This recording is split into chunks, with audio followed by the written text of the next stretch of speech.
আজকে সাকিব ভাইয়ের বিয়ে নিয়ে কথা বলবো। Hello everyone, this is Fatema, welcome Fatema blogs. So আমি বেসিক্যালি আপনারা বুঝতেই পারছেন সুপারস্টার সাকিব খান ভাইয়াকে নিয়ে কথা বলছি। আমি অনেক সম্মানের সহিত বলছি, কারণ হলো দেখেন, উনি আমাদের দেশটাকে যে সুন্দর করে রিপ্রেজেন্ট করে, তারপর হলো উনি দেশের বাহিরে যে যেভাবে মানে দাপট সহকারে একটা সিনেমা হলে উনি যেভাবে ওনার যে কোনো মুভি হিট হয়, যেমন কলকাতা ইন্ডিয়ার মতো একটা জায়গায় যে কোনো জায়গায় মুভিটা ওনার অনেক ভালোভাবে হিট হয়। তো এটাও একটা, এই যে সাকিব ভাই 3 নাম্বার বিয়ে করছে, এটা সবাই কন্টিনিউয়াস বলছে। সো আসলে এটা ঠিক সাকিব ভাইয়ের বিয়ে না, এটা হলো একটা মুভির কোনো সিন হবে।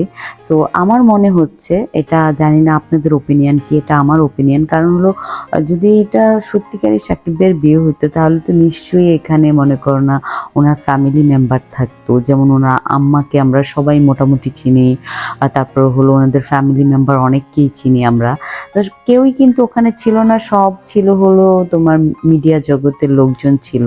তো আমার মনে হচ্ছে মুভির কোনো একটা ক্যারেক্টার এটা হবে। তো তোমরা এই জিনিসটাকে এত বেশি ভাইরাল করছো, মানে সাকিব ভাইয়ের শুটিংয়েও যদি বিয়ে করে তোমাদের মনে হচ্ছে এটা বাস্তবে বিয়ে করে ফেলতেছে।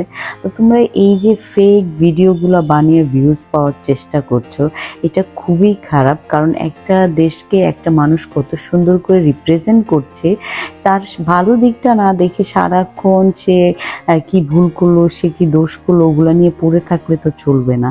সো পজিটিভলি দেখো, তোমাদের সব কিছু পজিটিভ মনে হবে।